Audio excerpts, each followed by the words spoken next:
Liwat. Why na guys? Ato tong Cabo Negro, tong negro. Dula na sakit sa ngipon niya. Namin ang kadlaw. O ari iliwat ko. Ara na munang tagiya. Actually si Dato Tungkay. Arang amigo naton si Sir Ryan.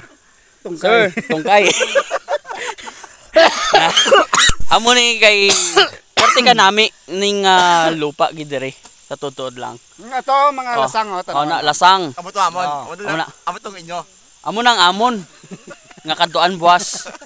Nang lasang. Nga kita nyo tungod kay kanami sang lupa, why na nagagamit sang synthetic fertilizer. Kay tungod amo ni tungod kay wala na nagagamit sang synthetic fertilizer. Dwarf. Makakita ka mo diri sang mais nga dwarf na isa lang nakadangaw tungod kay wala sang synthetic fertilizer. Original nga organic na. So ma-recommend yun. Abrihanta ko makitaan ko ano kada Kargil. Oh, abrihanta. Wala ko kabirangan. Kadugay. Na kita ko sa imo.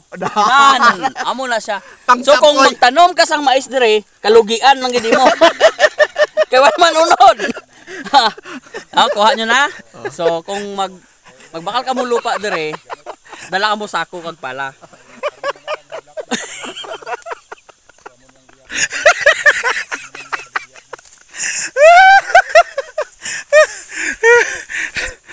Ari ang amo na kita nyo ng mga lasang na. Amo na amon.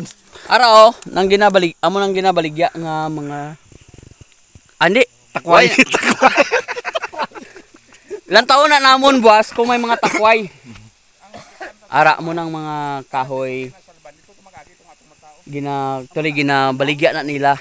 Ara na. Ginabaligya na nila.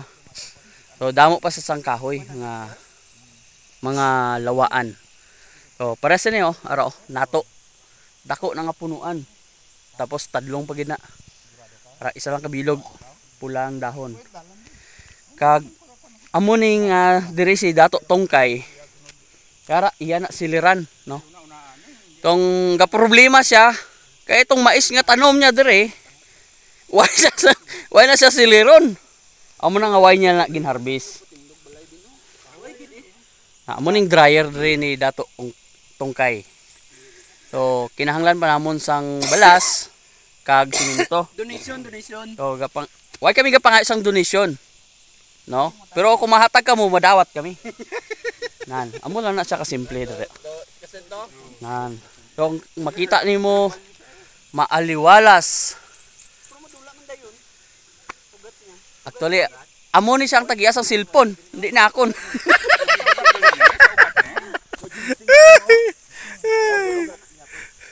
Tanawan niyo.